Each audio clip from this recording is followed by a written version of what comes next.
Hello, I hope you are well. How are you? Today I'm going to talk about personal development. Now, personal development is one of my most favorite topics that I have so much passion, love, and admiration for, and hence the reason why I want to talk about it today with you all. So, personal development is about really discovering who we truly are. Is about looking at areas of our life that we want to improve so that we can start creating life on our own terms, so that we can start living life with an extraordinary outcome and creating the results that we really want.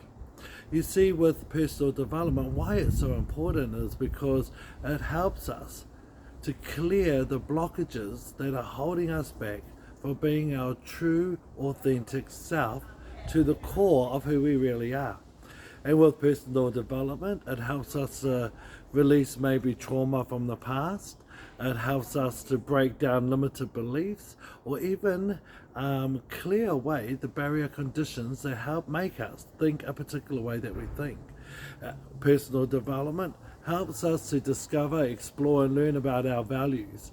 You see, some people want to value love, but really they're valuing connection or significance. And when we can understand the difference between our values or maybe our beliefs, it really helps you to have clarity on the direction on where you want to head. You know, now don't get me wrong here. There are people who live with purpose, who have purpose, but are still happy. Still unhappy. And yet there are people who don't live with purpose, but yet they're still happy. So personal development for me, it's just like when we were born, we're at our true core self. We're at our young infant stages, at the stage of being a baby. We haven't yet learned judgment. We haven't yet learned how to compare ourselves to others. We haven't learned about failure, what it feels like to be embarrassed or ashamed.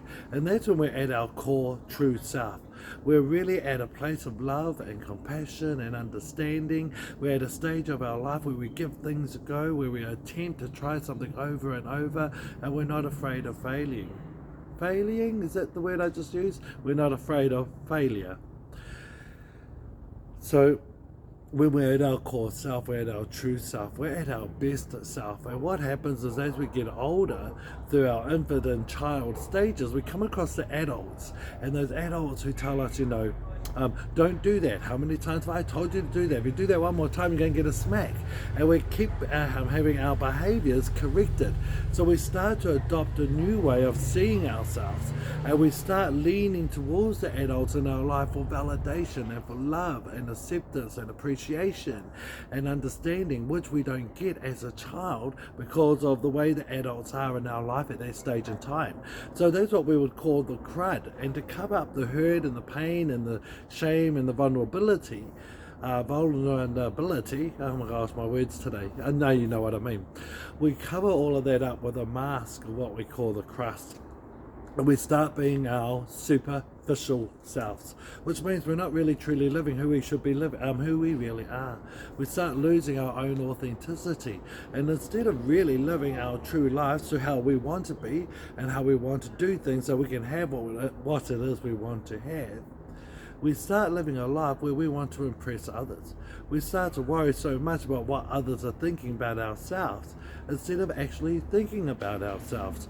I read an article the other day which kind of fascinated me, and it said that people see ourselves 20% better than how we see our own selves. It's quite a profound awareness to have once you discover that.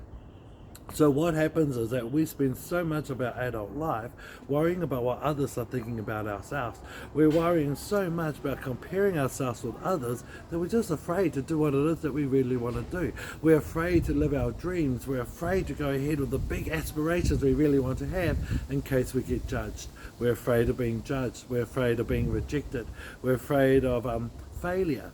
And then because of all of these fears, it comes from a place that we start telling ourselves that we're not good enough, that we don't belong, that we are not loved. So personal development is a tool, it's a method, it's a way of really developing ourselves, really checking in on what is holding us back from living our true self, what are the steps that we can use and have and apply in order to be able to excel in our lives, to live with excellence, to be able to redefine who we truly are, to really discover who we are so that we can start living a life that we've always wanted to have. Personal development helps you to see the beliefs that are limiting you from excelling in your life, and maybe reframing some of the language that you've been telling yourself. You see, because if you keep telling yourself the same story over and over, you're going to start believing it. And the problem is, a lot of us are telling the stories that disempower us. We start telling the stories that ain't resourceful to ourselves. We start telling the stories that limit ourselves. So I wonder if we could change those stories to start empowering us, to start impacting us, to start encouraging us, lifting us, propelling us. Is it possible that our life could change? You see, it's not that life needs to change, we need to change the way we see ourselves. And I can promise you this, that once you start working on yourself, once you start changing yourself, your world will be far more greater, happier, passionate, compassionate, understanding and forgiving. You'll start seeing powerful impact in your areas of your employment, with your relationships, even with your health. Personal development, I'm just telling you guys, is one of the most incredible tools or knowledge or awareness, methodologies, systems that we could invest in. If you're really wanting to improve your life, you really need to start improving, and it starts with yourself. And here are some tips on how you can work on this, right? With how can you start developing your life in all areas of your life? How is it that you can start waking up feeling so much more excited for life? How is it that you can go into maybe adversity, maybe there's some adverse events that appear in your life? How is it that you can turn up and still be calm and understanding even in the middle of the storm? You see, when you know your beliefs and your standards and your values, and when you can work on yourself internally, when the external world starts to go crazy and there's storms and the seasons and everything starts to happen in your life that you weren't expecting, setbacks, what you might see as failure, which I call feedback. There's always feedback in something that goes wrong. You can still compose yourself and be centered in order to get through what it is you need to get through. And I think, I feel and I know and I believe that it's one of the most profound, incredible, magnificent ways to live a wonderful life and to live a life with excellence. So here are some tips. What are you reading? Who are you listening to? What are you watching? Are you listening and reading and watching models of excellence, people who are doing really, really well in their lives, people who have built their lives from the ground up, people who may have gone through massive adversity, massive challenges, but you came out on the other side being powerful influencers and incredible people or human beings. So who are you listening to? There's podcasts, there's videos, there's audio books, there's so much out there that can really help you to improve and have a positive, impactful change in your life. I would say look at that, because there is a saying that you become like the people you hang out with. And we're not just meaning in your physical world, such as your circle of friends or the communities of people you hang with, maybe your work colleagues or your family. It also applies to the books you read. Who do you read about? Who do you listen to? And how do these people who you listen and read and watch impact your life? How do they inspire and motivate you? This would be one step you could use in regards to creating life on your terms, creating incredible changes and results in all areas of your life. What else could you do? What are some of the practices in your life you could change, such as morning rituals, eating habits, maybe the language you use? Maybe if you find yourself talking self-sabotage talk, is it possible you could change that language? And is it necessary for you to change the I can't language into I can language, into the I don't believe to, is it possible? So you could change your language. There are steps that you could use, and once you start reading the books and watching podcasts and listening to audio material, watching YouTube videos of people who are living a life of excellence, people who are modeling success, you'll start to know and learn and feel and do and have these same sort of practices, strategies and methods that they are using. Another thing you could do here is when you're looking at this material is picking up an effective learning strategy. An effective learning strategy for me comes in 3 stages. One is that you learn it, you're exposed to it, you start reading something, writing about it, you're listening to this material, maybe you're at a networking event, or you're listening to a master speaker, or you're in a master class, a webinar, something you're watching, you're learning it, even if it's from a book. So you would learn it, you would apply it to yourself. It's like, how do you maintain it?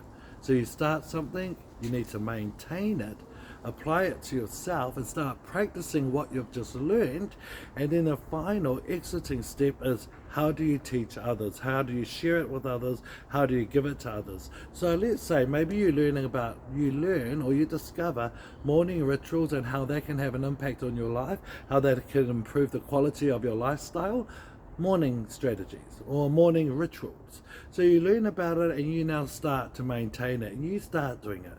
Maybe you wake up with self-affirmations, maybe you start making a bed, maybe these routines you do, what you listen to, maybe you start stretching or meditating, even if it's just having 3 minutes in silence. So you start to apply what you've just learned, you apply it and then you teach it to others, to other people, maybe your friends, your family, your partner.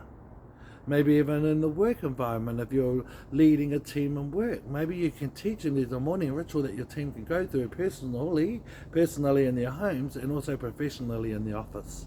So the 3 tips, it's always good to come up with 3 tips. One is you become like the people you hang out with. So who are you listening to, watching and reading? The second one is your learning strategies. Start something, maintain it, apply it to yourself, share it and teach it and give it to others. Now the third tip today would be, let's see, I've got so many, which one would I love to share with you right now? Besides the obvious, seeking people who can help you, seeking advice and getting a mentor and getting a coach and getting someone who can really hold you accountable and help you out. Sometimes your friend or your mum ain't good enough. Sometimes you really do need to invest. I think I will share this as my third tip, is look at where you are investing your money. If you want to know what you value the most, look at where you spend your money, the top 3 things where you spend most of your money. And if either of these 3 things at the top of your spending list isn't about investing in your lifestyle, if it isn't about investing in your personal development or increasing greater quality in your lifestyle, then I would really check in with those priorities and make sure that one of the top 3 areas of where you're spending the most money, where you're investing the most of your money, that it has something to do with yourself, giving back to yourself. You see, to make the world a better place, we need to work on ourselves first. In order to be a greater father or a partner or a boss, you need to work on yourself first before you can work on anyone else. So I would suggest investing in someone who can help you to be who you want to really truly be, so that you can discover your true core values in order to live life in congruent with your deeper dreams and goals and aspirations, even those ones that you're afraid to tell others of. Guys, I trust that this information is really useful for you today. I hope that you are always improving in one area of your life, no matter what that is. Even if it's pushing yourself more in the gym, even if it's choosing to walk the stairs instead of taking the lift, even if it's changing your coffees into a decaf coffee, or maybe eating less meat, or starting to turn into plant-based products, reading more books, whatever it is. I really just want to encourage you to live your life of excellence. Start developing yourself, because the world, I promise you this, and I can guarantee you this, the world needs us to change right now.